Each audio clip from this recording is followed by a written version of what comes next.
శత సంవత్సర పురస్కారాన్ని అందుకోబోతున్న త్రివిక్రమ్ శ్రీనివాస్ గారికి స్వాగతం. వారు ఇప్పుడే వచ్చారు ఇక్కడికి.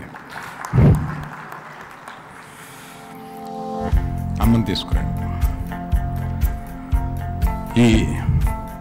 ఆమెకి చూపు ఒక మాదిరిగానే కనిపిస్తుంది, కానీ పుస్తకం కష్టపడి చూపించాము.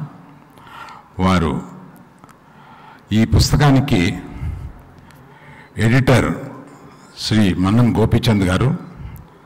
వారిని ఒక ప్రతిని అమ్మగారికి ఇప్పించవలసిందిగా కోరుతున్నాను. గోపీచంద్ గారు, మీరు వచ్చి మా అమ్మగారికి ఇవ్వాల్సిందిగా కోరుతున్నాను.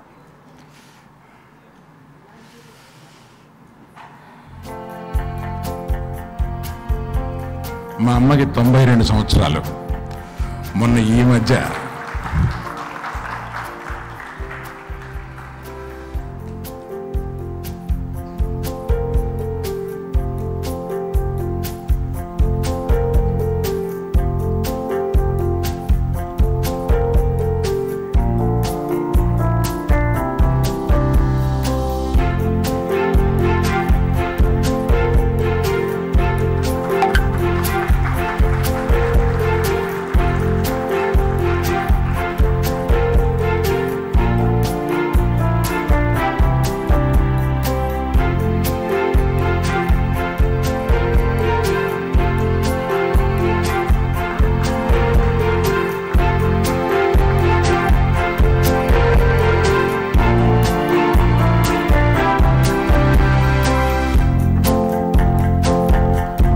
రామలింగయ్య గారు ఏరి కోరి కనకరత్నం గారిని వారి జీవితంలోకి భాగస్వామిగా ఆహ్వానించడానికి గల కారణం, రాట్నంపై నూలు వడకడంలో ఆవిడికి జిల్లా స్థాయిలో ప్రథమ బహుమతి వచ్చిందని, జాతీయోద్యమంలో పాల్గొన్న స్వాతంత్ర సమరయోధురాల్ని ఆ స్వాతంత్ర సమరయోధుడు తన జీవితంలోకి ఆహ్వానించాడు అర్ధాంగిగా.